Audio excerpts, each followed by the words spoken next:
You are listening to the Pencil and Paper Podcast Network.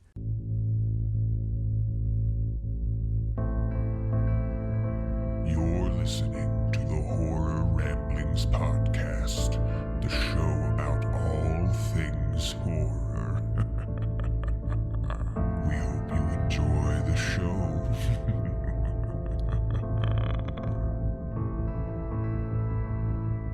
Welcome back to the Horror Ramblings Podcast, the show where dreams and nightmares come true. I'm your host, as always, Lester, and I am joined, as always, by the amazing Steven. How are you today, Steven?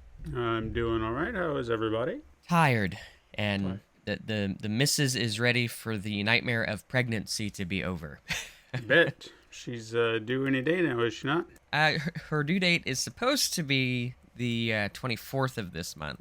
However, we went and had a ultrasound done. They were able to check his weight and everything, I guess. It's amazing what they can do now. And right now, they're estimating that he is 8 pounds, 7 ounces. Okay. So if she goes the whole time, we're looking at a pretty big baby. Oh, yeah.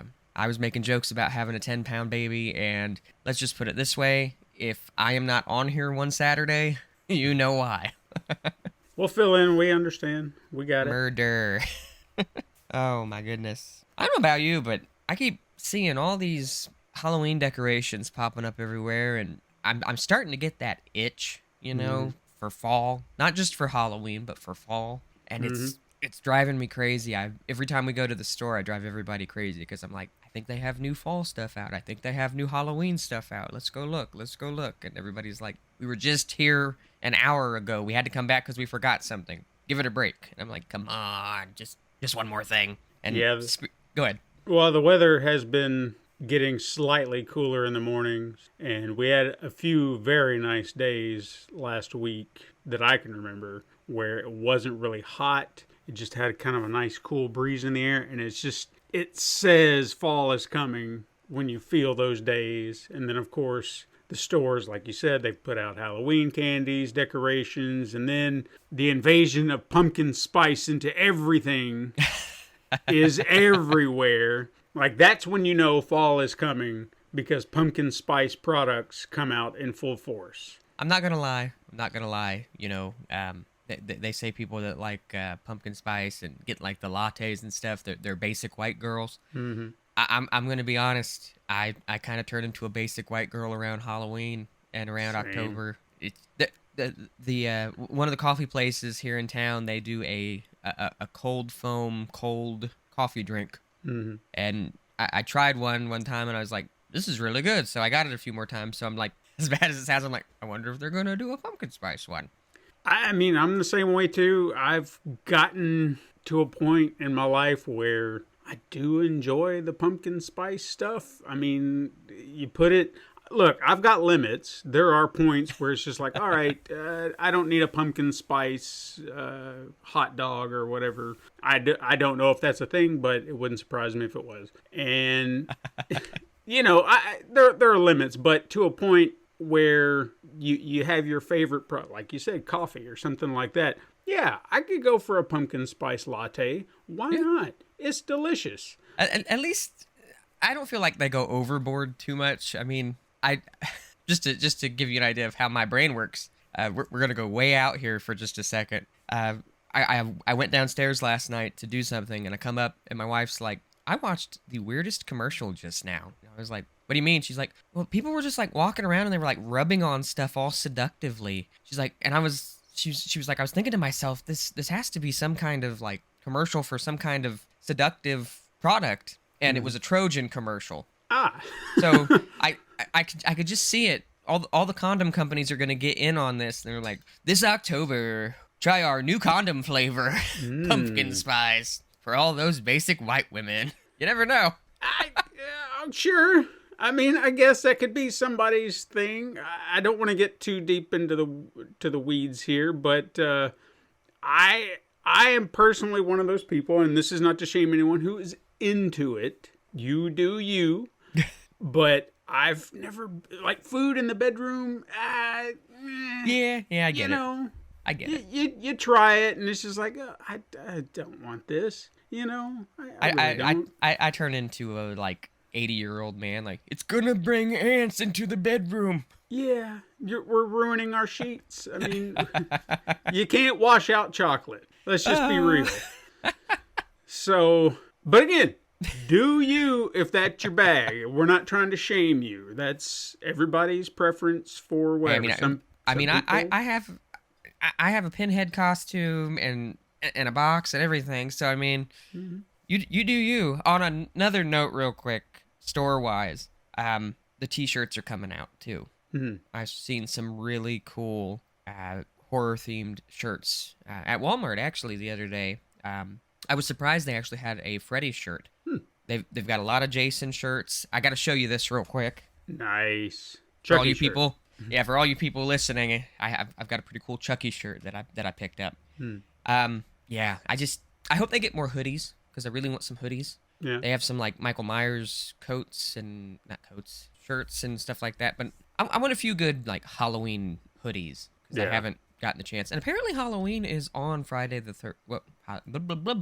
The Friday the 13th that we're going to get this year is going to be in October. Yes, that's right. From my understanding. So that's kind of cool. Oh yeah, and you know that it'll probably either be Max or Paramount Plus will drop all the Friday the 13th movies, and then some other streaming service will drop all the Halloween movies. So I actually saw an article like yesterday maybe. I think I was going to send it to you, but I forgot to send it to you because we were really busy with stuff. But I think all the Friday the 13th are actually going to drop on Max. Oh, wonderful! In time for Halloween. And I know the last voyage of the Demeter is already available to purchase to watch at home. Have not done it yet. I think I'm gonna wait. Just I would love to support it, but I think I'm just before you know it, it's going to be available to watch for free on Paramount. Yeah, and I'm the same way. I've kind of been doing the same thing too, where there are movies that I've seen that are dropping early. I know the Meg 2, which is not one of those that.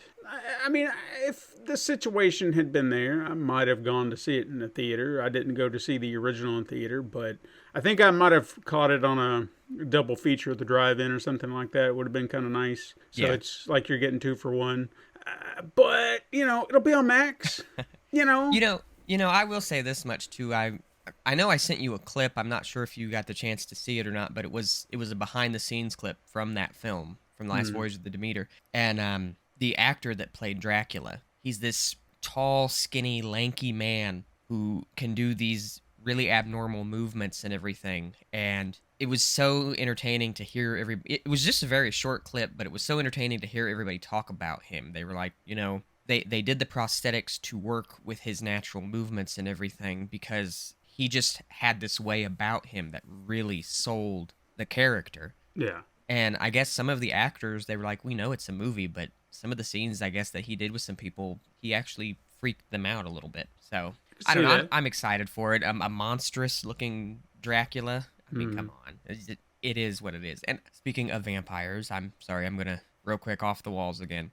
I cannot wait until you watch What We Do in the Shadows because I don't even know how to put this. Danny Trejo is a vampire in it. Okay. You have him. There's so many comedians in it. Wesley Snipes makes a cameo in it. Nice. And they talk about him being a daywalker, as they put it. But I mean, all the people that you see in this are just phenomenal. And the whole time I'm sitting there, I'm like, I know that guy. I know that guy. I know that person. I know that person. It's just, I hope you like it. It's a goofy show. I do hope you like it though, because yeah, we're gonna have to do an entire episode if you end up watching it, where we're just gonna have to talk about it. I mean, I'll definitely get around to it. It was one of those, I don't know if I mentioned it here or not, but I know we talked about it.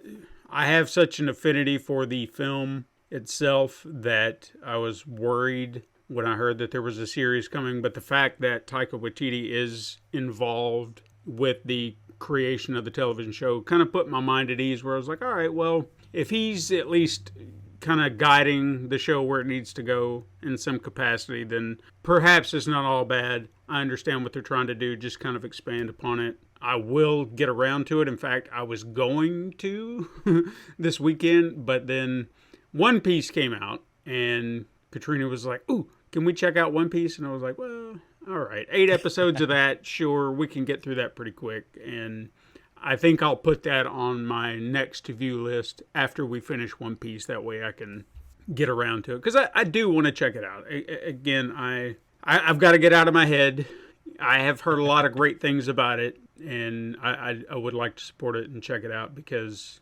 Come on. I mean, that's another thing I'd love to talk about, too, is the film version. And say what you will about Taika Waititi. He is a talented individual. Oh, yeah. Anytime I see his name attached to something, I'm there. I think all of his movies have a specific type of humor and charm to them that I'm supporting the guy 100%. I love him so much. Oh, there was another one I was going to mention, too. Somebody that guest starred on it. You'll actually be happy about one of these. Paul Rubens guest starred. Nice. And this one really threw me off, but she seems to get into a lot of very random projects, and that's Tilda Swinton. Yeah. She's in a few episodes of it, but I mean, like I said, it's one of those shows that it's off the wall enough to keep you entertained. Mm-hmm. And I'll admit, there's been times where I've watched it, I'm like, that is so dumb. But it works. Yeah, it works. There's, I do want to kind of make a recommendation now. This is not a horror recommendation, but if you're looking for something absolutely hilarious, or at least I thought it was hilarious, and it's a show that's actually been on and done, I'd say for at least 2 years now. It was on Netflix, 3 seasons. It's a show called Dairy Girls. And my wife talked to me about it. She apparently heard about it and eventually got around to watching it. I think it came out in 2018. And it was like, I didn't know what to expect. I was like, well, all right. So it's about a bunch of girls in London, Derry, which is in Ireland. And they go to a Catholic school. And I'm just like, you hear the basics of it. And you're just like, whatever. And then it was like, well, it takes place in the 90s because there was a lot of things going on in Londonderry at the time in the 90s, some actual political strife and war. And I was like, all right. So it's an interesting backdrop. And then when you actually watch the show and just all the characters themselves, like the girls themselves, the main characters, cast of characters are good for what they are. But for me personally, the best characters were all these side characters, the adults, like the father of the main girl. Just some of the reactions and things that he does are just so on point that it just brought out the most joy anytime he would get frustrated or annoyed or just have these moments like, what the fuck are you talking about? Those little moments, because his look and everything. And then there was this other character who I would highly recommend. Like, I've got a clip that's probably the introduction of the character, and it's just the start, There's so much more gold out of this character, and he's an uncle of the main girl, and he's the most boring individual in the world. So much so that everybody knows if you get caught into a conversation with him, you're done for. So everybody tries to avoid him like the plague when they see him coming, because he'll just talk and talk and talk, and they're like, Jesus Christ, stop, just stop. And just all those moments like that just made it so much so much more worthwhile for me. So it's a very short show. Like I said, 6 episodes, 3 seasons per. I think the last season had 1 extra. But when it was over, I was just like, God damn it, man. But they told their story. So I appreciate that they didn't try to overdo it. But once it was done, I was just like, man, shit. I want more of that, So yeah. I highly recommend it. It's on Netflix, Dairy Girls. Highly recommend. There's something awesome about, I don't know, British television and all that just seems to hit different. Like, I'll be honest, I'm one of those people that if there's a Medea movie on TV, I'll probably watch it because I find it entertaining. I think it's funny. There is a show called Mrs. Brown's Boys. I've heard of that, yeah. I own it on DVD. That's all I could get it on, but I own it on DVD because it's really funny. Mm-hmm. It's really all it's about is a family. And I think they live over in like Scotland or Ireland, somewhere like that. Yeah. And it's Mrs. Brown, her kids, her husband who passed away. It's his father. But it's I don't know. I'm a sucker for slapstick comedy. There's some of that in it. There's a lot of inappropriate jokes in it. It's filmed in front of a live audience, and when you're watching it, if they mess up while they're filming this show, they just leave it in the episode. So Nice. you watch them do the blooper. You watch the blooper happen, and then they make jokes, and then they just get right back into the show. But That's good. I'm gonna have to check that out because I'm a sucker for any kind of British type television. There's just, like I said, there's something about it that's just, it hits different.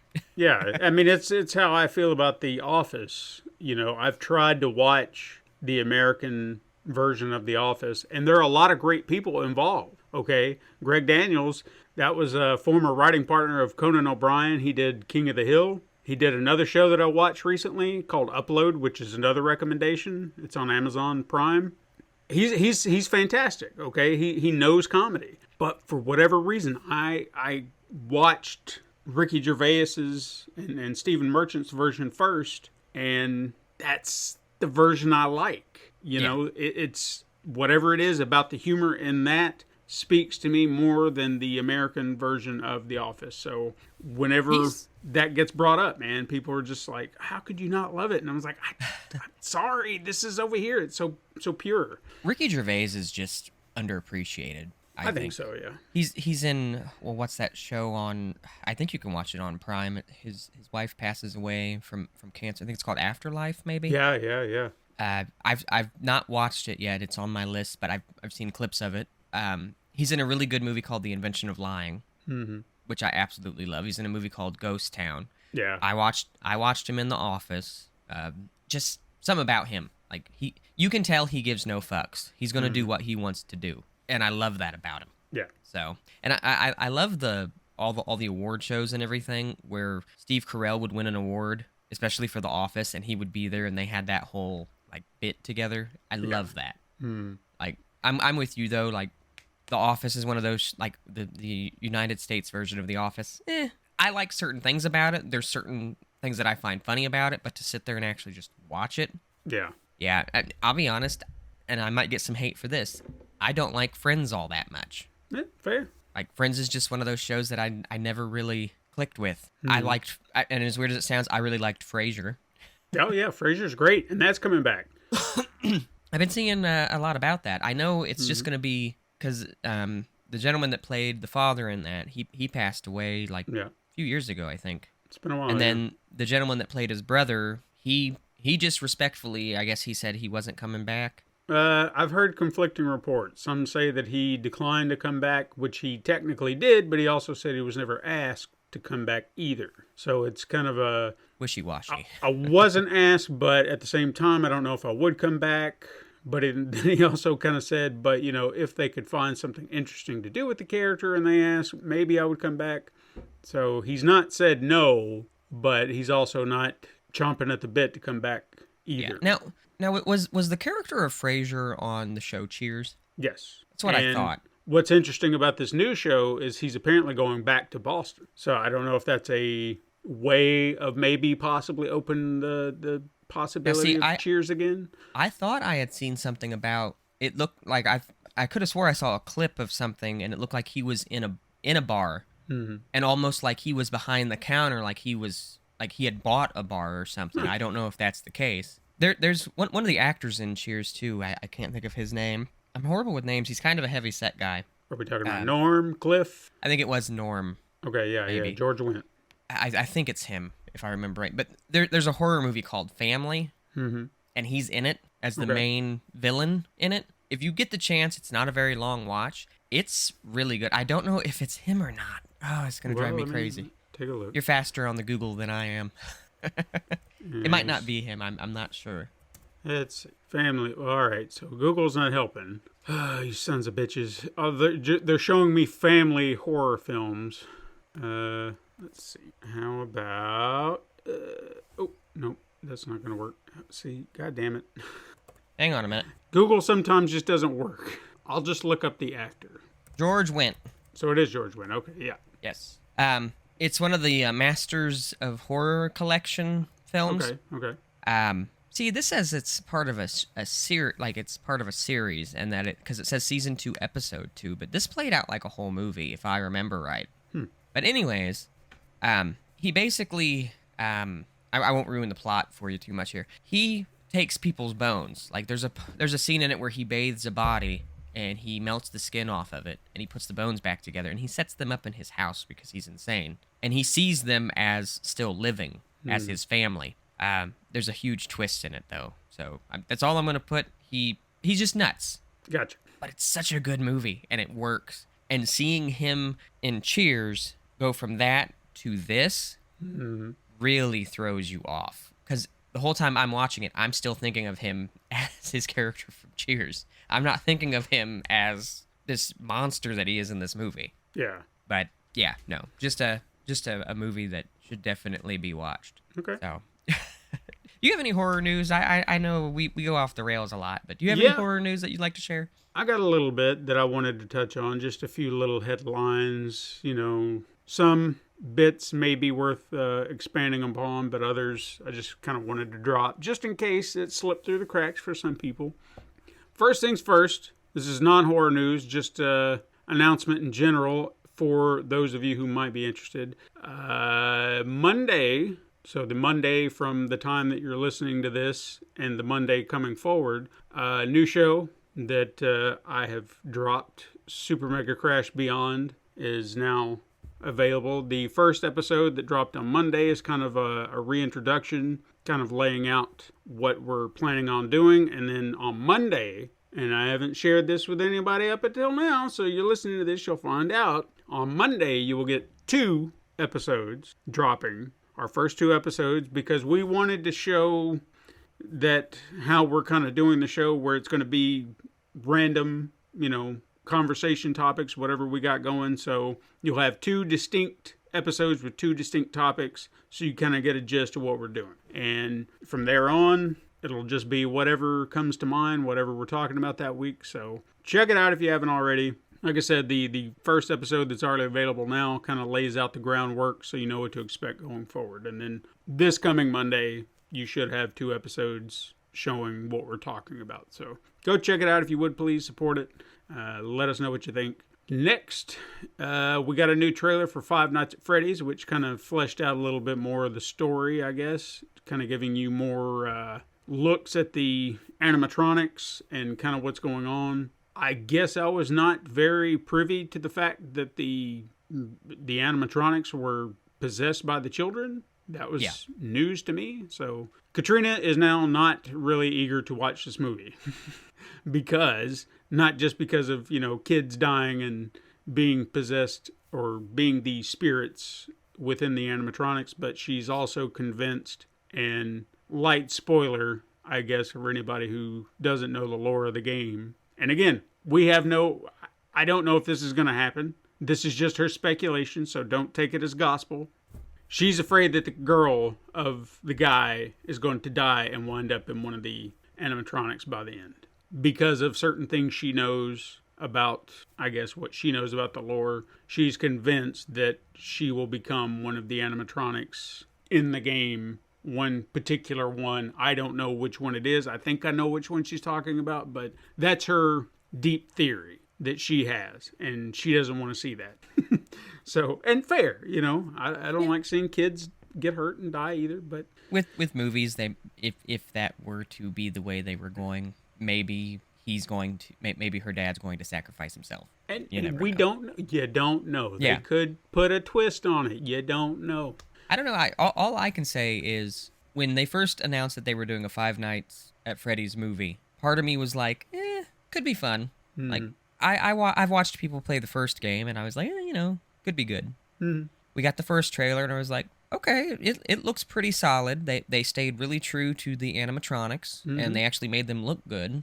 Then we got this trailer, and I gotta admit, after this trailer, it's not like I'm jumping out of my seat like, oh my god, I have to see this movie. But I am a little more intrigued by it now. Mm-hmm. Like I think it's one of those ones that I might go give a watch. I mean, look, it's coming to Peacock same day. What are you missing? You know what I'm saying? So if you don't really want to go out to the theater to see it, like if you're not one of those people who is just dying to see it on the big screen, you do have an option. If you're even remotely curious, you can stay at home and watch it on Peacock. I'm actually happy about that because, again, this is not one of those I would have probably went out to the theater to see. But if you're giving it to me on a streaming platform, sure, I'll do it. I'm all for it. I'm not keen on the rumor that it's a 3-hour movie. I don't understand how you're going to turn this into or why you would turn it into a 3-hour. Let me rephrase that. Why you would turn this into a 3-hour horror film?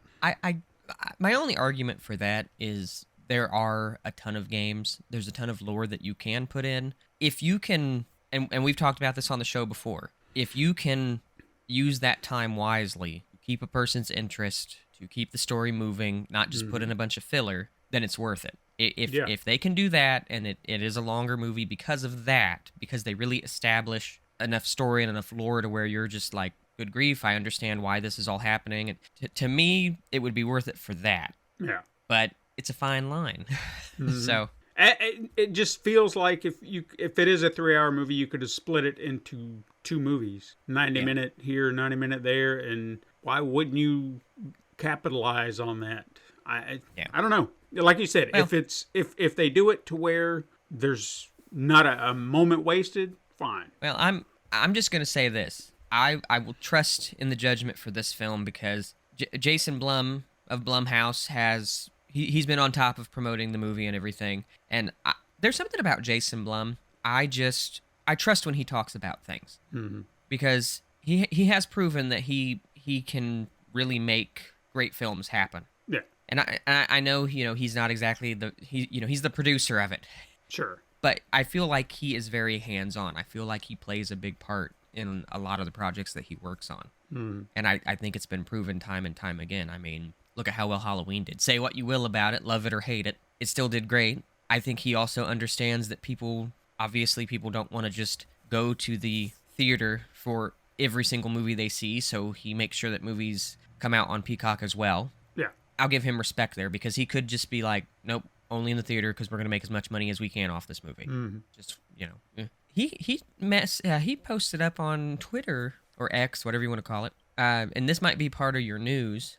They moved up the date that the new Exorcist is coming out. I did. That was on the list. So. Yeah, they are trying to avoid competition with Taylor Swift, which, look, I don't see how in the shit these are even remotely similar. I don't see... Now, I'm not judging, again, anyone and their tastes, but perhaps there are some mutants out there who are Swifties, and maybe you're going to be conflicted as well. I don't know. But what... I don't want to go down this rabbit. Maybe Taylor Swift's getting possessed on stage the same night. Maybe. the movie was set to release. But here's a question that I want to pose, and I don't want to go too deep down this rabbit hole, but when the fuck did Taylor Swift become this big? Did I just miss something? Because I remember when she was popular, her popularity was growing, and it was like, oh yeah, Taylor Swift, she's a great singer. And then there was some, because she was always wishy-washy about her romances and whatnot, and I know there's that whole story. I don't want to go down that, but suddenly it's just like, Taylor Swift, oh my God! Like, she's a Beatle. And I'm like, what? When did this happen? Well, from my understanding, one of Samantha's friends went and seen her in concert. And from my understanding, going and seeing her in concert is quite the spectacle. So that must be she puts on one hell of a show. Okay. Which I respect the hell out of. I feel like she follows the same sort of thought process that Garth Brooks used to follow. He used to say, well, if people want to hear me sing, that's why they bought my album.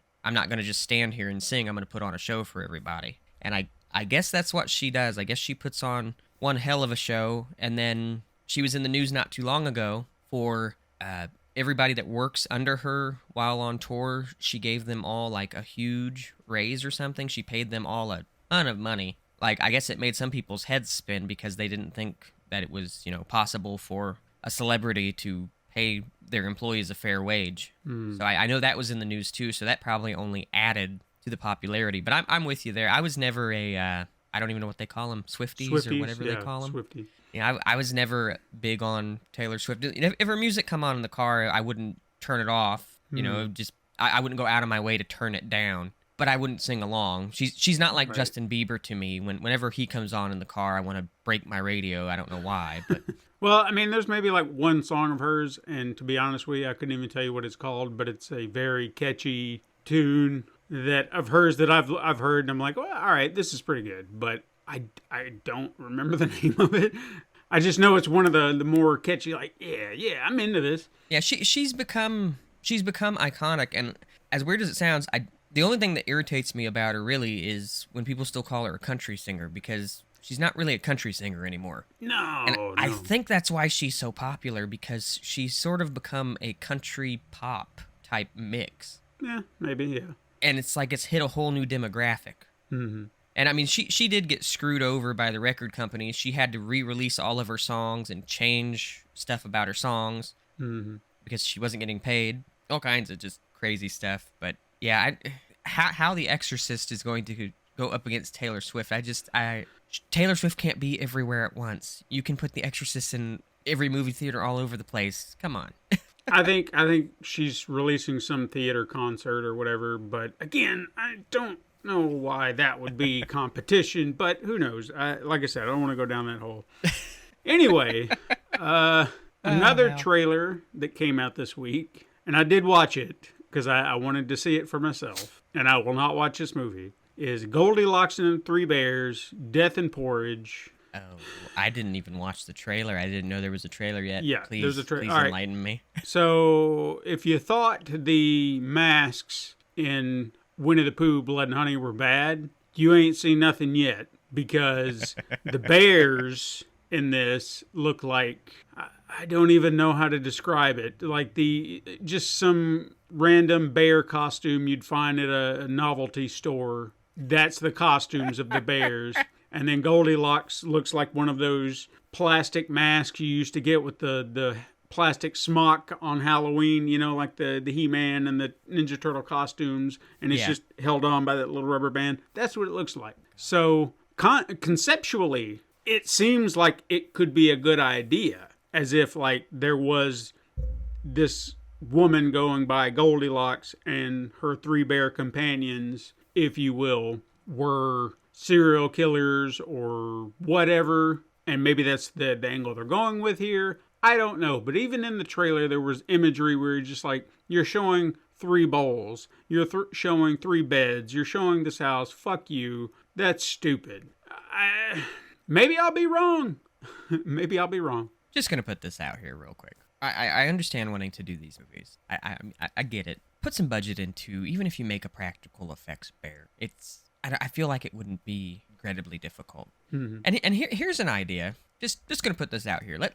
I'm gonna pitch you a movie right now. Okay. We have a scientist with golden locks, was obsessed with the story of Goldilocks and the Three Bears when she was a kid, and just so happens to love animals, right? Mm-hmm. Let's say she's doing experiments because she thinks the idea of bears that can walk and talk is fascinating. It's a basic story, kind of like Deep Blue Sea. They start injecting the bears with shit, all kinds of crazy stuff, and lo and behold, the bears, we don't have to make them talk, but let's make the bears even more intelligent and send them on a killing spree in a lab. And quote-unquote Goldie has to come to the decision of whether or not to embrace these creations or destroy them. See? All right, I'm digging that idea. Come on, we're already past this bullshit that they're throwing together going, because here's the problem that I see. People automatically go, man, these classic characters are available for me to use from people's childhood. I'm just going to toss an idea together real quick. Let's make it as vulgar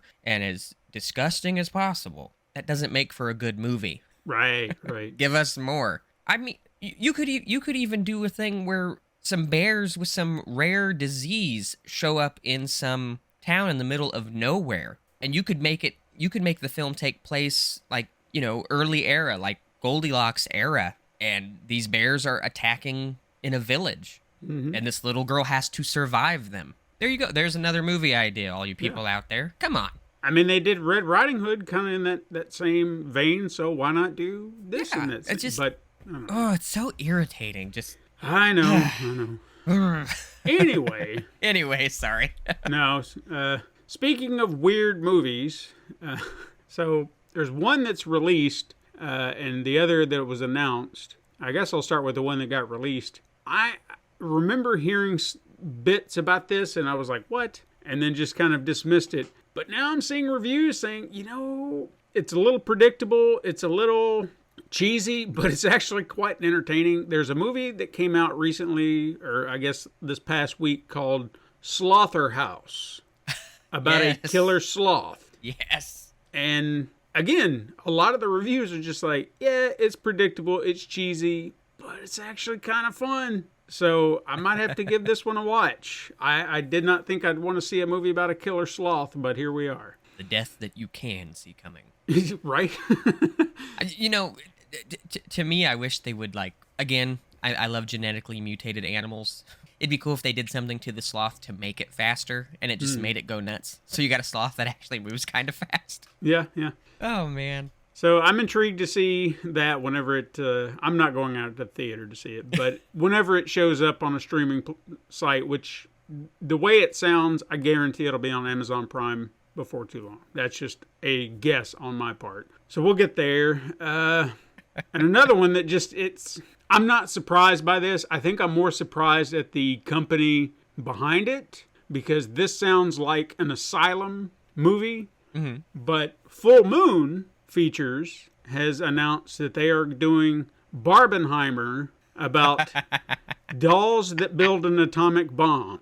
Oh, my goodness. So it was bound to happen. I expected it. I'm surprised it took this long for this movie to conceptualize, but it's happening, and Full Moon Features is behind it. So I have to tell you something real quick that I saw. I saw this picture. Apparently for publicity for the Barbie movie, they built a Barbie dream house in California somewhere. Mm-hmm.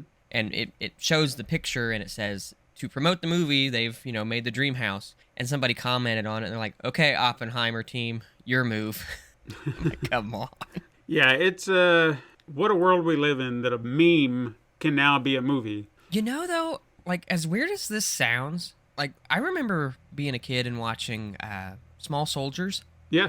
Mm-hmm. With the they put the military chips in the toys, and if they did like an idea like that, it could actually be an interesting, as weird as that sounds, it could be an interesting concept if it was done right. Right. And the fact that Full Moon has a plethora of doll movies, I guess it seems like that they are the right ones to tackle this idea. Yeah. They know how to do killer dolls better than anyone, I think.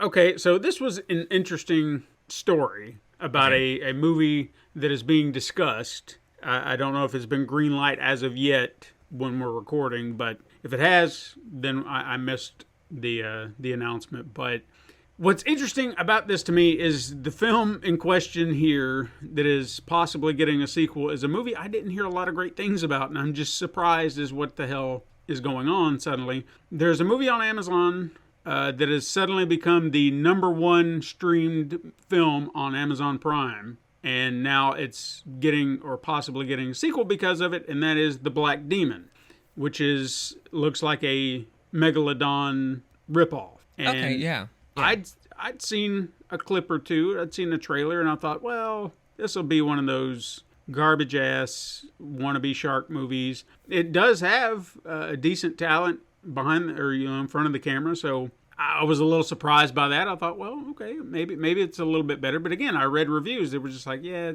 it's awful, or just just not that great. And I was like, well, I'm not surprised. But suddenly, it's the #1 streamed film on Amazon Prime, and now it may be getting a sequel because of that. Like, what the shit? What did I miss? So, if anyone can tell me, leave comments somewhere and just say, no, The Black Demon is really awesome. I don't know what you read or what you saw, but it's actually really good. Let us know, because I'm intrigued by it enough that I might give it a watch now, just out of sheer curiosity, because I want to know what everyone is seeing that I'm not. I heard things, and I usually kind of stick to that unless I hear otherwise. You know what I think would be cool? Just talking about shark movies. And I know that this probably wouldn't happen, but I think it would be awesome to get a legacy sequel to Jaws. I would like that, yeah. Fast forward all these years later, like present day, and maybe it's not, obviously, I mean, sharks can live a long time, but who's to say that Jaws doesn't have offspring and all that time? I think that would be cool. And I miss practical effect sharks. There's something about them that's just different. Yeah, no, I mean, there's a lot lost on it, and they could do amazing things with it today. I mean, Yeah. just take a look at what they did in Deep Blue Sea. And that Yeah. was 20 years ago. I mean, for God's sakes, the Mako sharks, just the practical ones, looked phenomenal. And that movie gets shit on too. I really like Deep Blue Sea. Yeah, I do too. And that's, I don't know if you saw that or not, but there were people calling for the original ending to be restored. Yeah. And I guess one of the people responsible for the film is actually behind that. But it doesn't make sense to me. Because I would wholeheartedly agree that the ending that we got made more sense. But the original ending, if you don't know, I don't remember the character or actress's name or anything like that, but she was the person responsible for creating these smart sharks. Mm-hmm. And she was going to live at the end. And people are like, no, she's the bitch responsible. She has to die. And I'm like, yeah, that tracks. She needs to pay for what she did. So if she survives, and then someone like LL Cool J or even Thomas Jane, who are trying to be the good guys, are killed, that just feels like a slap in the face to the audience. So how do you justify her surviving? Yeah.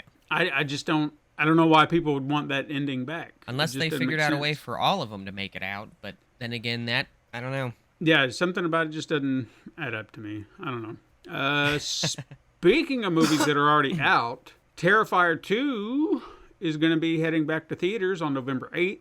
Plus, for Halloween, Walmart is getting an exclusive 4K steelbook of Terrifier 2. So if you want that, and again, I think I mentioned this last week, I don't understand what the big steelbook craze is all of a sudden, but everything's getting a steelbook. I don't know, this is not horror related, but all the Disney Plus shows that everyone loves, The Mandalorian, WandaVision, Loki, all that, they're getting, like Disney announced, hey, these are all coming to steelbook. Physical releases, like, all right, but why steelbook? Why do we have to do that thing? I don't know. It's suddenly a craze that everybody's jumping on, where everything has to be a steelbook release. So anyway, did you see the new trailer? Or well, I guess it's more of a teaser trailer, but it kind of gives a little bit more context to what's going on. Teaser trailer for Chucky Season 3? I have not yet. I've seen it advertised. Like I've seen the links to it, but I haven't actually clicked to watch it. I know Chucky goes to the White House, from what I understand. Yeah, Devon Sawa is back again. I think he's just their resident actor that they just recycle, because I know he's kind of like how they do it in American Horror Story, except this thread continues on, and the same guy looks like so many different characters. But he's supposed to be the president, and Chucky goes to the White House. I'm curious about it. How, why, and all that. But I think the biggest question that I have, especially considering these are just teaser trailers that we've gotten thus far, we've not seen, or I haven't even heard of any of the cast beyond Devon Sawa coming back. And I'm not saying that they won't, because I feel like that would almost seem a little bizarre just to kind of cut them out. But then again, maybe their arcs are done and they're just trying something new, which is fine. But it's a little surprising if they don't come back, Yeah. So we'll see. I don't know. I'm not saying that they're not coming back. There's not been any confirmation of any kind that any of them are returning. So we'll see. Last two things. The first is something I read first thing this morning, and I was like, okay, I'm interested. Hammer films are being revived by a theater producer, John Gore, and the very first production that they are eyeballing is a remake or just another version. I don't know how you want to label it, because if they said they're doing a Dracula film, it's like, all right, was this a remake of the Christopher Lee movie, or what are you doing here? But they're doing a Dr. Jekyll movie, which we haven't had in a hot minute, and it's going to feature Eddie Izzard, I'm assuming, as Dr. Jekyll. So I can get behind that. Yeah, I'm down for it. So I'm eager to see how they approach this, because apparently the producer is a huge fan of their films from the 1950s and 60s. So he's got a passion for it. So he wants to see this revived. So I'm down for it. I'm eager to see what comes of it. Hopefully it'll pan out proper. And I saved this last little bit for our last news bit because I feel like it'll segue properly into our topic today. But there was a headline came out this week where actor Sung Kang, who people would probably know best as Han from Fast and Furious franchise, which I will admit I have only seen 2 out of the 10 films, and I just don't have a desire to watch these movies. I love a good car chase. I love good car chase scenes in films, but the shit they do, no, I don't want any part of that. So he has said that he wants to play Freddy Krueger. He said that's something on his bucket list. I don't have any kind of feelings about that one way or the other, but I also do have feelings on a grander scale, which I feel like we'll talk about when we get into our main topic, because there's just some things I want to say, and now's not right the moment for it. But what are your thoughts on that? What do you think? I had seen the article posted, and the moment that I saw the article, I was like thinking to myself, how would we make this work? What would we do?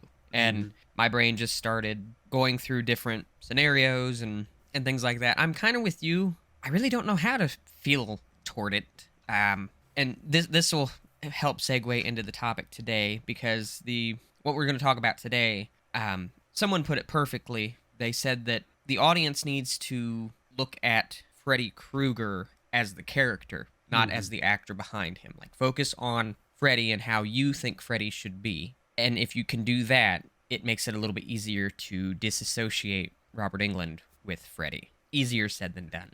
Right. So, yeah, I'm just kind of about the whole thing. You know how I feel about Nightmare on Elm Street. Anyways, to me, they should do something where Robert Englund's Freddy should be, as bad as it sounds, Robert Englund's Freddy should be destroyed on camera. Mm-hmm. He should pass the torch down, as it were. I think that would work a little bit better. I think the fans would they hate that? Yes. But would it be a little bit easier to rip that Band-Aid off that way? I think so. Sure. So let's get into our topic, because there's a lot to unpack here, and especially what we're talking about right now will come up because I have some thoughts. So we're talking about Dylan's New Nightmare, which came out this past week. It's on YouTube. It's a fan film, and actually features Miko Hughes, who played Dylan in Wes Craven's New Nightmare, reprising his role as Dylan. And it's all these years later. All these years later. And we're talking about it's been 30 years, give or take, almost 30 years. Come next year, I think. I think that movie come out in, it's either 93 or 94. I think it was 93 maybe. Yeah. So right. Yeah. 30 years has passed. And he's, probably 36, 35, 36 now? I would think he was a little bit. Because he was about 5 or 6 when that movie came out, roughly. Miko Hughes. Yeah. I'm going to look him up real quick. But anyway, if you haven't checked it out, it's a 30-minute short. You were pretty close. 37. 37. So, yeah. So he's probably about 7 when that movie came out, roughly. 6 or 7, I don't know. And the concept of it is which is a great concept, by the way. I do want to preface that. So they're still kind of teetering that line of reality and fiction. So he's playing Dylan Porter, who is the son of Heather Langenkamp, and what was the father's name? Can't think off the top of my head. Can't remember either. I feel like it's right there, and it can't come off. But anyway, the reality is, Heather Langenkamp, she's married to Tony Gardner, is she not? The guy that he's a special effects artist. That's all I can ever remember. I'm almost positive. I wanna double check that before I commit to it, because I think that's the one she's married to, and I was like, oh, that's so fucking cool. And I can never find. There he is. Hang on. Hold on. And come on. You got no. I'm not seeing anything. Shit. Okay, maybe I'm wrong. She's married to a famous special effects artist. I know that for a fact. And whose name is just David slipping. Leroy Anderson. Okay, so I don't know why I thought it was him.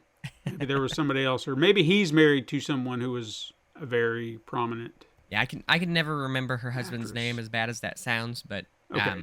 yeah, no, this film, Dylan's New Nightmare, yeah, it follows basically the same story that we got with Wes Craven's New Nightmare, where Freddy is an entity that is stalking this family. Right. And they just kind of play with that idea, like what would that be for that kid growing up, having that trauma of that event actually happening, and then how is he coping, and then what if it resurfaces today? Because it kind of puts him into, it's an interesting character study about that, and that's what I kind of liked about it, because what would that do to a kid? And especially if his mom and dad were well known, because they even address that, like in one of the opening scenes, Dylan is going to an audition for Hatchet 5, which I thought was a nice little touch. Right. And the casting director is like, I know you, don't I? Your name, it just rings a bell. And then he's like, oh yeah, my dad was such and such. He's like, oh yeah, he did. I thought, again, another one of those things where like, oh, we worked on Chainsaw 3 together and this and that, and just kind of throwing out stuff that I don't know if the actual man himself had done. I know, again, he's technically a fictional character, but within the context of the story, I didn't know if there were some winks and nods to actual stuff that the real man had worked on. But he was just like, yeah. And then they bring up Heather, and he's like, oh my God. And again, he's having to relive that in the moment. It's like, shit. And Heather in the story had been in a mental institution, I'm assuming, since I don't know how long. They never really specified, but maybe since the events of the first film, maybe? Yeah, now, see, that is the one, that's one thing about this fan film that I'm not going to say that I don't like that they did this, but it throws me a little bit. I feel like Heather at the end of New Nightmare, I feel like she's at a point where she is strong enough to handle what has happened. Right. So I would like to think that being in the hospital was something that happened later down the road. Yeah. Maybe she started having nightmares, maybe she was worried, and it worked that way. Obviously, I know some of that had to probably do with the fact that they might not have been able to get the real Heather Langenkamp to be in this film. Right. Which is understandable. To me, the whole concept of this film was this entity had been defeated by Heather Langenkamp, but it still had this hold on Dylan all these years, and it slowly worked its way into his psyche to where it could get the strength to face him and be released. So yeah, there was I think one of the stronger scenes that they had is him in therapy, where he was trying to explain the events that had happened, because during again, full spoilers for all this, so if you want to check it out, go do that. Again, 30 minutes, it's easy breezy, and it's well made too, so it's not going to be a slog. Some fan films can be. yeah. No offense, just saying you got to work on your game a little bit, but they spent a couple of bucks on this one. In that audition scene, he starts to visualize, something's off, and then Freddy, or this dream demon, whatever you want to call it, we'll call it Freddy, but it's still kind of supposed to be the entity from New Nightmare who took on the personification of Freddy, came in and started, fucking with Dylan, killed two of the people, or at least had them commit suicide, and then the casting director turns into Freddy, starts chasing and taunting Dylan. He wakes up. Next scene is pretty much him in therapy, kind of explaining all that and how the events of the past and what's happened here recently are just kind of closing in on him. But then from that point on, I feel like this is where it kind of gets a little wobbly, because he kind of goes and follows the advice of the therapist to go contact his mom to kind of take some of the guilt off, because he hasn't checked in with her in a while. And then after we see that he's trying to attempt to reach out to Heather, and they say she's unavailable for whatever reason, then we bounce back to the therapist, who then becomes a victim of this Freddy. And that was kind of cool, I guess, in a way, but also it felt a little disingenuous based on how the original New Nightmare worked, because it felt like you had to have Heather or Dylan present for him to manifest. Yeah. And here was not the case. Here it manifested on its own, and I'm not quite sure how that works. You know what I mean? See, I was trying to think about all the different ways that would have worked. I feel like this film, I get it's a fan film, I get it's a shorter film. Yeah. I feel like this film could have been a little bit longer. Mm-hmm. Maybe have him haunt Dylan just a little bit more. Yeah. But from watching the original, it was a battle between the entity and Heather in New Nightmare. If he would have won, then he would have made his way into our world permanently. So, if anything, maybe they should have done something to where it appeared that he killed Dylan. Maybe after he kills the therapist, maybe the police or somebody show up at Dylan's house because this therapist died and she was talking about Dylan, and they think maybe he was deeply disturbed or something. Yeah. They come to the house, they break the door in, and Dylan's in bed with claw marks down his chest or something. I kind of chalked it up to this entity figured out another way to come into the world. Okay. And sort of like in Dream Child, he could manifest in the real world when Alice's baby was asleep in the womb. Maybe this entity can enter our world now when Dylan is asleep. Yeah, okay, yeah, I could see that. I thought it was like, and I know this is really random, but when he cuts off the therapist's arms, well, her arm, I'm going to give him props for a very small detail, and I know this sounds really weird. Freddy's got 4 blades. Yeah. When he cuts her arm off, you have the big piece of arm, and then you have the little pieces Yeah. in between. I know that sounds so random, but I'll give them props for that, because they could have just done it where it was just one piece of fake arm falls off. And I Yeah. know that's really random, but it's those details that I really appreciate. It was almost cartoonish in a way, like, Yeah. but it worked. Yeah, I didn't feel like it didn't fit in or felt cheesy or anything. Yeah, and I was able to forgive the little bit of, like, it's not a bad movie by any means. No. I enjoyed it. But I'm with you where after we get through the first meeting, with Dylan and that first nightmare sequence and everything, I feel like it left me wanting a little bit more. Yeah. It was like I was eating it like it was a sandwich, and it was almost perfect, but I just needed that little bit of meat right there for a little bit more substance, just a tiny bit more. And I feel like if it would have been just a little bit longer, and they might have been able to, like you said, explain how Freddy come into the world, I feel like that would have added so much more to it. But for what this film is, no, I'll give them props all day. Yeah, absolutely. I don't want to knock it. It just felt like there should have been more. I'll definitely agree with that, because even the way it ended, I was like, that's where you're going to stop. And perhaps maybe the whole purpose of this is this is a conceptual short where they're just like, hey, we want to turn this into an actual movie. Here's what we've done thus far. Here kind of gives you the basic plot of what we're after, and we want to expand upon that. But this is where we're at.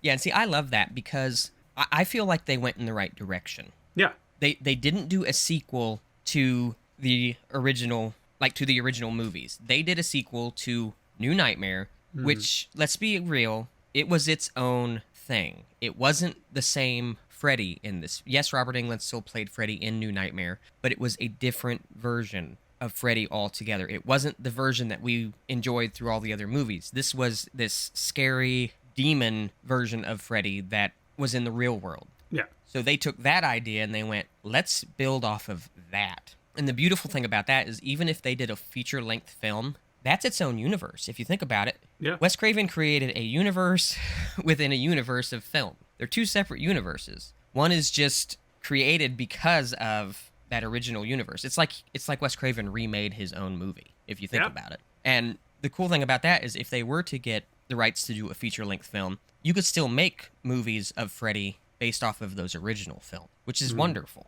But I think the reason that I wanted more was because it was enjoyable to watch. And like you said, maybe it was more of like a conceptual type thing. And maybe they want to just put that out there. And if that's the case, that's perfectly fine by me, because for what it is, even with a few a few things that make you ask questions, a few things missing that you might be, I want to know a little bit more detail about why this happened like this. It's paced fairly well. There toward the end, a little rushed. Mm-hmm. But other than that, the pacing's well, and it sets up a foundation for something new. Sure. So, Yeah, and I would love to see this fully realized as a feature film. I think obviously having Miko Hughes come back would be, I mean, the fact that they got him, I don't think this would have worked any other way. You needed some thread to connect. Now, not having Heather, I can understand that. She wasn't really a prominent player within what they were trying to do. So even if, I know we kind of discussed it, that maybe it might have been her voice on the phone, but I'm probably, like you said, it probably isn't her. I think you said it was somebody else, wasn't it? yeah, I actually, someone that I know her. I don't know her super well. We've had a few conversations. I've met her at conventions. Her name is Deandra Laser. Yeah. I believe I'm saying her last name right. I hope I'm saying her last name right. She cosplays as Nancy all the time. She is actually the voice of Heather in this. While I'm on the subject, just real quick, she is also in a movie called Don't Fall Asleep. It is on YouTube. It is about Nancy, and it's about her between Nightmare 1 and Nightmare 3. Another really good friend of mine named Bill. I call him Bill. His real name is William Adams. That's what his IMDb credit is on there.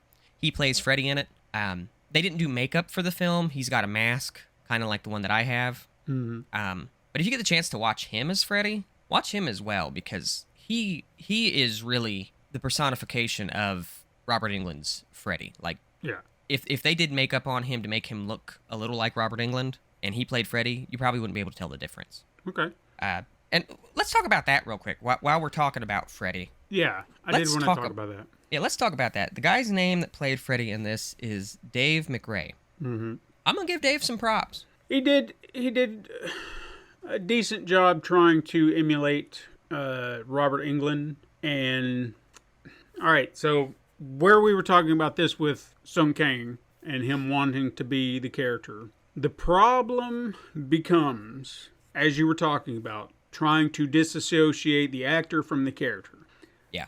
Immediately, I was kind of in that mindset. It was like, well, this is not Robert Englund. I understand that. Try to separate it as best you can. The problem becomes that Robert Englund's personification of Freddy is so deeply ingrained over 8 films, actually, and his performance, plus every television show, commercial, whatever he did as Freddy. He is so deeply rooted within that character that it's really, really hard to disassociate him with that performance, because like what Dave McRae is doing, and he does fine, he's also trying to emulate what Robert Englund has done in the past. So when he doesn't quite nail a specific line reading, or maybe a joke doesn't come out a certain way, or just when you can tell it feels off. Yeah. Because you can visualize how Robert Englund would have taken that, like how he would say it, or how he would move a certain way, or just his performance as a whole.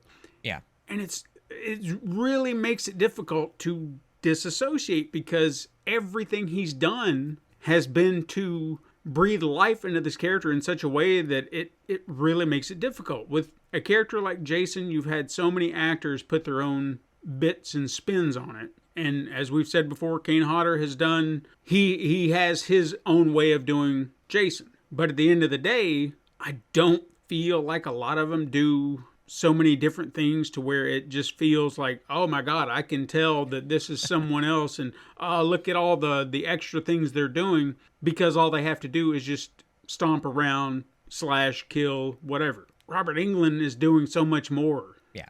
Now, I will say that the first watch through of Dylan's New Nightmare, I was in that same mindset. I've watched this film 3 times. It's not very long, so it was a quick watch. The first 2 times, I watched it back to back. I watched it once. I was like, take a quick breather, watch it again. Then I gave it like an hour, 2 hours, and I went through and I watched it again. And the thing that I've noticed in this film is, and here's where it gets crazy. We say he's trying to emulate Robert Englund. To me, I looked at it as the mindset of he's trying to emulate the original Freddy. But then, obviously, that puts me in the mindset of, well, if he's emulating the original Freddy, then he's emulating Robert Englund. Mm-hmm. But telling myself that, like, he's trying to emulate certain things that the original Freddy did, that was my mindset. I started making that my mindset. He's trying to emulate what the original Freddy did by doing this line this way or doing this way. I sort of disassociated Robert Englund. I had to do that. Like, it was a real effort for, especially me, for me to do. But I kind of looked at it like he is making this his own. Like, this is his own version of Freddy. Like, this Freddy is a different version than even the one in New Nightmare. Like, he's adapted, he's changed. And the biggest thing that helped me with this was the mindset of this Freddy is going to be different toward Dylan now because Dylan is an adult. When he was a child, it was the Robert Englund version. Yeah. But as he's gotten older, we're not exactly afraid of things that we were afraid of when we were kids. And even if we have fear of things as adults that we feared as children, we fear those things sort of in a different light. Right. And doing that allowed me to sit back and enjoy his performance a little bit more as Freddy, because he hit a lot of things beat for beat. Yeah. Yeah. And honestly, the biggest thing that threw me off about him, and I think the makeup was fine, but I think the best delivery in all of the movie is what was seen in the trailer when he appears and he looks at Dylan and he goes, "Boo." The way the lighting was, the way the makeup was, it really gave me Freddy vibes then and there. I know they made the eyes kind of sink in a little bit. Yeah, which I've noticed that with a lot of fan films. I don't know why they do that. Yeah. I've always been kind of curious as to why they feel that's necessary, or if it's just because of the makeup effects, it just kind of works out that way to where they don't have much of a choice. I don't know. It's an odd... Well, the makeup in general, I would say, is kind of an odd choice, but trying to go back off of what you were saying, kind of maybe this is a different version that is amalgamated to kind of fit an adult version of Dylan, because they didn't even attempt to replicate what was done in New Nightmare. They kind of went to a more visually disturbing version of what we've had in the previous movies. And see, I was wondering, watching it, because the more that I looked at him, I picked up on vibes from all of the films. I really got part 2 and part 3 vibes with the face. And the eyes kind of made me think of, if you look at a picture of Freddy from New Nightmare, his eyes aren't necessarily sunk in, but if you look at the way that his scars and everything are in that movie, there is a little bit of attention on the eyes. Okay, yeah. And I think they wanted to make it different enough to where it threw people off just a little, but there were a few scenes where I feel like it took away just a little bit for me, because I get they're trying to make him look different. I understand that, but something about the eyes really, really threw me, and the nose threw me just a little bit. And I know this is just me nitpicking, but, Wes Craven always said that he thought Freddy needed 2 things: a strong brow, which Freddy does, and he always thought a big old witch's nose worked better. And that's where, that's, if you think about it, that's what we got with Robert Englund's version. And here I go, comparing them again, but I feel like there are a few things that needed to translate over just a little bit. But all in all, with that being said, the makeup that they did, I feel like it worked for this film, because as weird as it sounds, I almost looked at this like this was a damaged Freddy. It's like all these years have gone by. He's been trying to come back. He's weak. He's getting his strength back. He almost looked like a zombie to me a little bit. It was like all this time has passed and he's sort of just withered away a little bit. Yeah. And he's gradually getting his strength back and getting to where we see him. And I love the scene where he is putting on the coat, puts on the hat, and he tells, fuck you too. Yeah. I actually enjoyed his performance and his look a little bit more than I thought I would. And I didn't want to go into this film automatically going, well, it's not Robert Englund. Sure, yeah. I love my buddy Bill. Great guy. First time I watched Don't Fall Asleep, I had the same mindset. I was like, well, you're not Robert Englund, but, he's a friend of mine. I don't know, I don't know this guy that's playing Freddy in this movie. I don't know Dave McRae personally, but I'll give him props because no matter who plays Freddy, playing Freddy is going to be difficult for anyone who plays him because they could make Freddy vastly different than he is now. People are still going to compare it, not even meaning to.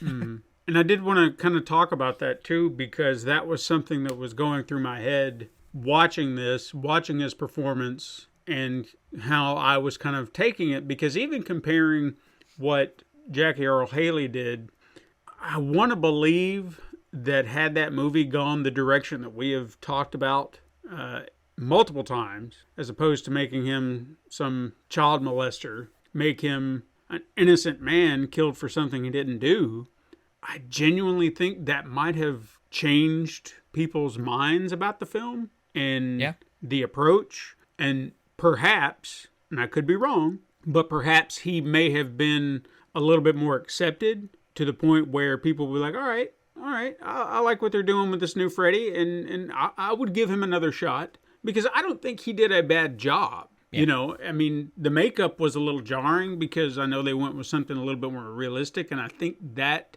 is what made it a little off-putting. Yeah. Because I understand you're trying to make something, trying to hit that realm of reality on what a burn victim would look like, and I appreciate that. But at the same time, there's something about Freddy's design that just, you get that he's burnt, but he also has very distinct features, like you mentioned, the brow, the nose, even the ears. Even the ears. Yeah. So then you get that he's burnt, but you also see a character. Yeah. You see something a little bit more pronounced, and you're just like, all right, I get both of what you're doing here. He's a burn victim, but he's also got very distinct features that make him more of a character, and perhaps that would have helped work that around a little bit more, again, to make him more accepted. But when it comes to the performance, I think going forward, as you mentioned, you either have to kill original Freddy off and then put someone else in that position to take over that mantle, or do another reboot, and you have to make it explicitly clear how well you want this Freddy to be, how you get a solid performance out of the actor, and you're going to have to sell the shit out of it. You're going to have to make people accept this is your Freddy now. And I'll even go this far. If they were to release a feature-length film with Dave McRae as Freddy in it, and sort of do what they did here, go in a little bit of a darker direction, because that is when I noticed that Dave McRae was trying to imitate the original Freddy a little bit. Yeah. When he was doing some of the one-liners, because there were a few subtle ones and some more jokey dialogue, not a ton. If they were to do a new Nightmare on Elm Street, be like, we're going to go back to the roots of the original one, we're going to make this Freddy really dark, really demented. Yes, he's going to have some laughs, but they're going to be while he's causing pain and agony. I think Dave McRae would knock it out of the park. Honestly, I think he's a really good dark version of Freddy. And the laugh at the end, when it started, I was like, it's a pretty good laugh. And then when he got to the height of his Freddy laugh, yeah, I was a happy guy at that point in time. I will interject one little thing that bothered me about his Freddy laugh just one time that I saw it. Okay. Is his jaw kind of... I saw his jaw dropping a little bit, and I was like, all right, now, Robert Englund can do that laugh, mouth wide open, and not a jaw move once. Yeah. It just comes from his throat. That's the whole thing that I think throws people off. Like, his performance is great, but we are so used to Robert Englund that we're just like, yeah, you're great, but you're not Robert Englund. And that's unfair. I understand. This is very unfair, but he's one of those actors, I'm sure we've talked about it before, that has personified this character so much, it's hard to think of anybody else playing it. Indiana Jones is Harrison Ford. End of discussion. Yep. Same here. I know we've had one actor do it, or at least officially by theatrically released films, but it's almost like it proved the point, and I hate to be that way, because I still feel like this is a character that could work on with another actor, but you're gonna have to find someone who can do it and make it their own, because they cannot be Robert Englund. They cannot try to emulate Robert Englund. You're going to have to find a way to make this Freddy very essential to the core of what Freddy is, but then also make it your own. And see, that's the biggest thing, is Freddy is his own icon. Like, it seems like sometimes Freddy should have his own acting credits and not Robert Englund. Yeah. And that is where, that is where the problem really lies, is we are so used to a specific version of Freddy himself. Not even talking about Robert Englund. I'm talking just Freddy himself. You see it, and it really throws you. I mean, I'll be honest. Robert Englund's even said, he's like, I don't even have Freddy's silhouette anymore. I don't know if I could do it anymore. Even if Robert Englund were to play Freddy again, who's to say that he is going to give us the version of Freddy that we're so used to? I get it's him, but let's say he turns 80 and he's like, I'm going to play Freddy one more time. But he can't move the same. The laugh's not quite the same. Yes, we all got what we wanted. We got Robert Englund as Freddy, but Freddy's just got this certain way about him. Mm-hmm. And I honestly think if they decide to do a remake of the entire film series, they're going to have to just change Freddy. Like, Freddy's going to have to be different. He's going to have to be, I don't want to say vastly different, but he's going to have to be different to some degree. I enjoyed Jackie Earle Haley's performance as Freddy. And the reason that I say that is I, in a weird way, had something to compare his Freddy to. Mm-hmm. And just hear me out here, because this is going to be kind of trippy. Jackie Earle Haley as Rorschach in Watchmen was one of my favorite things. Yeah. I sort of saw his version of Freddy as an even more evil version of Rorschach. Okay. And because of that, I didn't associate him with Robert Englund's version.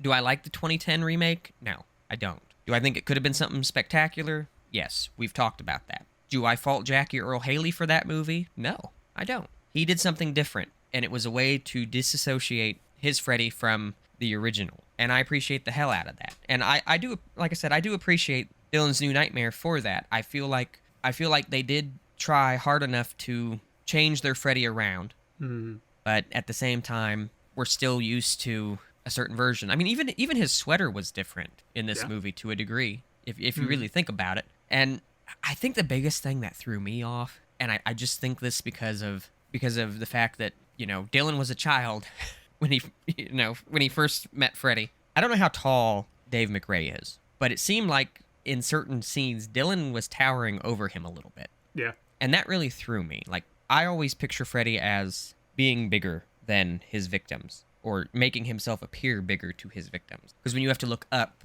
at something that's attacking you, it's naturally scary. So that threw me off just a little bit. But I don't know.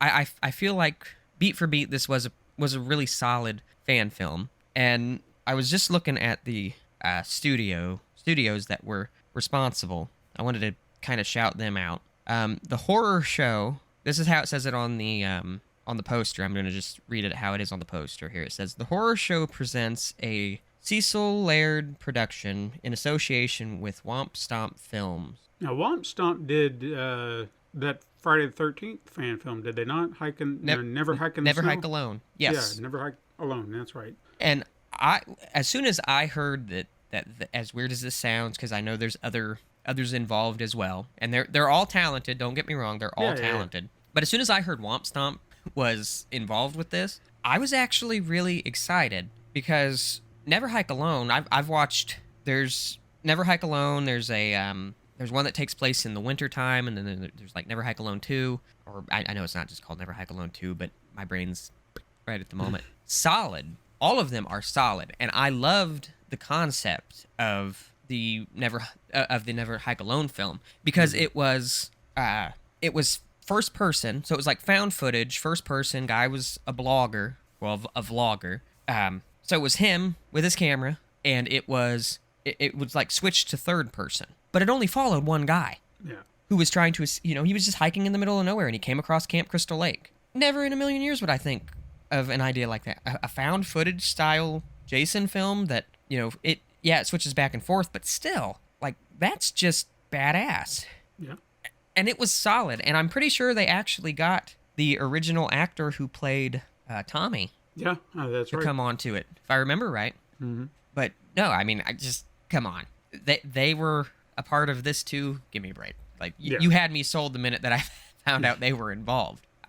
That's another film. I know you probably haven't watched it yet, which you need to. Yeah, I need to. I don't know why I haven't yet. It's just one of those that I haven't got around to. I think you would enjoy it quite a bit, especially I would love to see them do a Texas Chainsaw Massacre fan film. I think that would be cool. And I know, I don't know where they're based out of, but it'd be really cool to work with them if we did a project. I think it'd be kind of cool to work with them. Sure. To a degree, because they really seem to have it together. They get stuff put out, and it's great. But I don't know what else they'll do. Maybe they'll cover all the big horror icons. That would be kind of cool. Yeah. I know. Go ahead. Well, there was one other thing I wanted to touch on with this. Yeah. Go ahead. Short, and it's not really anything to do with the movie. It's just something that my ears caught.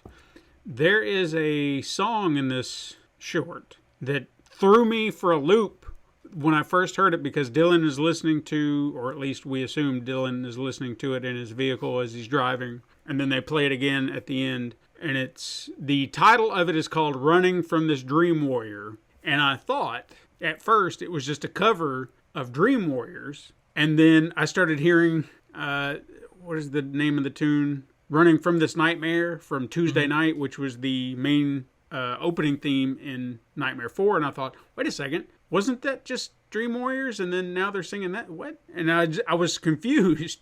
And then I was listening to it again at the end of the movie during the credits. I was like, son of a bitch, they just mashed these two songs together. So pretty cool. And it's from a band called Nancy and the Nightmares. So I thought that was pretty neat too. So that was kind of a nice little... That. Yeah, but it was a nice little treat. I was like, oh, all right, cool. Because it works. I don't know how it works, but both tunes really do mash up quite well. So I completely, the moment I heard it, I was like, hey, wait a minute. Yeah. I was like, all right. I forgot to bring that up, man. Yeah. Yeah. No, I didn't. All in all, I will give this film a solid review. I would tell people to go check it out and go in with the mindset that yes, this is a version of Freddy that is similar to the Freddy that we all love, but is trying to be his own thing. Yeah. I would definitely tell people to go in with that mindset, because if you just go in thinking, well, it's not Robert Englund, it's going to take away from it. But I don't know. Yeah, give it a watch. Yeah, just check it out, people. I mean, it seems like lately a lot of these YouTube channels are coming out with some really solid films, and if you do some digging around, just check out short films. Even just get on and type in horror short films, and you'll be surprised. I mean, I just watched a movie not too long ago. It was about a killer dummy that was really bad at what he was doing. Like, he couldn't kill anybody. And the people that lived in the house would just make fun of him. And some people broke into the house, and he finally was able to kill everyone. Like, he killed the people that broke in. Did not think I was going to enjoy it, but it was really, really funny. And perfect example. It's what anybody would do in the situation. There's a scene in it where he's down the hall. It's a long hall. He's down the hallway with a knife. And one of the girls is calling for her friend, and she turns and she sees him. And he lifts the knife up at her, and she's like scared to death, and he's running at her. Any other movie, the dummy would have killed the person. She drop kicks him. And it's just hilarious. And like there's another scene in it where the guy goes to get in the car, and the dummy has a bag, and he's trying to suffocate him, but he's only got it over his nose, not his mouth at all. And he's just like, are you done? And the dummy's still trying to do it. I would love to see that as a full film. Sure. Not even a concept I would have thought of. But that sound entertaining.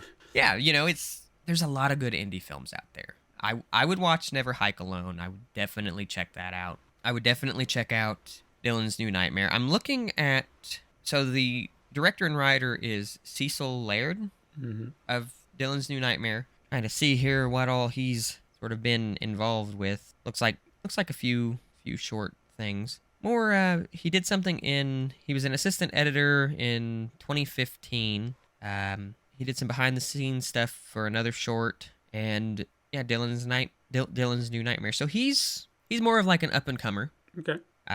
Kudos to him though for coming up with the concept. Dylan's one of those characters that you kind of wonder about after the credits roll in New Nightmare. Yeah. And I'm just gonna put this out here too. For people that don't realize it, he is, in a sense, horror royalty to a degree. He's memorable if you go back and watch Pet Cemetery. Yeah. He's little Gage. He kills his whole family. Yeah, but I don't have anything else on this film. Really, I just it's something worth watching. Do you have anything else you'd like to say about it, or anything in general? Nope. I think just pass it off to our ramblers out there, and they can let us know how they felt about Dylan's New Nightmare on, still hate saying this, X. Jesus Christ. It's so stupid. At Horror Ramblings. Do the Prince thing. Just say the app formerly known as Twitter. Yeah, I guess I should. You know, and it even occurred to me the other day, the term tweet is now a relic. You don't have retweets or tweets on X anymore. They're posts. Yes, I'm going to X you. Are you going to re-X somebody? Yeah.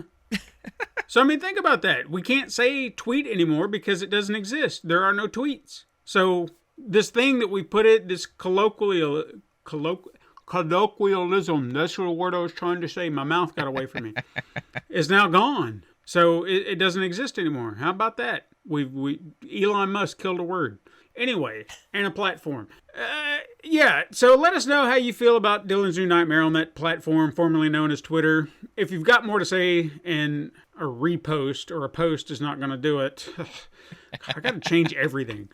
Send us an email at horrorramblings@gmail.com. You can discuss horror with like-minded individuals on our Facebook group or our Ramblers Room on Discord. You can find us on Instagram. And if you're feeling generous, you can head on over to patreon.com/pencilpaperproductions and chuck in $1. Help the show grow by leaving us that 5-star rating on your favorite podcasting app.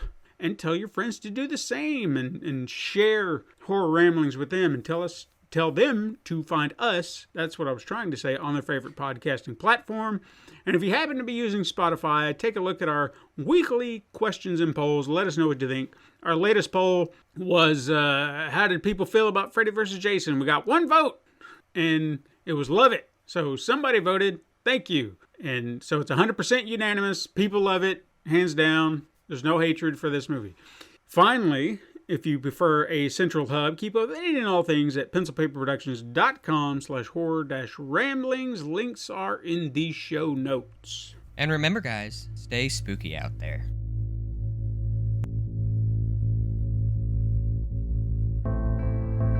This has been the Horror Ramblings podcast. Join us next time for even more.